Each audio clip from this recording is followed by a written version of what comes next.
কেকগুলো কি সুন্দর। ভাইয়া এই পিঙ্ক কেকের দাম কত? এই মেয়ে, এই কেকের দাম 100 টাকা। কি 100 টাকা? আর এই চকলেটগুলো ভাইয়া? এই বক্সের একটা চকলেটের দাম 5 টাকা। আর এই বক্সের চকলেট ভাইয়া? এই বক্সের 5টা চকলেটের দাম 5 টাকা। ঠিক আছে ভাইয়া, এই বক্সের 5টি চকলেট দিয়ে দিন।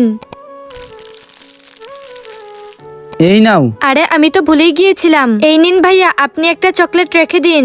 এই মেয়ে, এই 1 টাকার চকলেট আমাকে কেন দিচ্ছ? ভাইয়া আজ আমার বাবার জন্মদিন, সেজন্য আমি আপনাকে এই চকলেটটা দিয়েছি। আর এই চকলেটগুলো আমার বাবার জন্য নিয়ে যাব। আরে এই মেয়ে, এদিকে শুনে যাও। এই রঙের কেক তোমার বাবার পছন্দ? হ্যাঁ ভাইয়া। দাঁড়াও, আমি এই কেকটা এনে দিচ্ছি।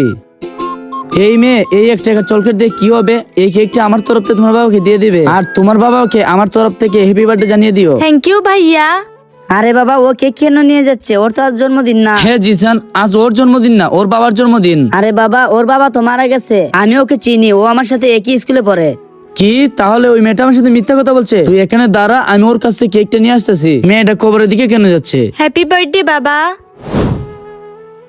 দেখো বাবা, আমি তোমার পছন্দের কেক নিয়ে এসেছি।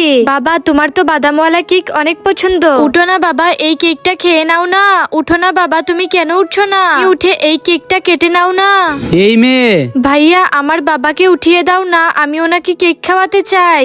যারা বাবাকে ভালোবাসেন তারা কমেন্টে আই লাভ ইউ বাবা লিখে যান।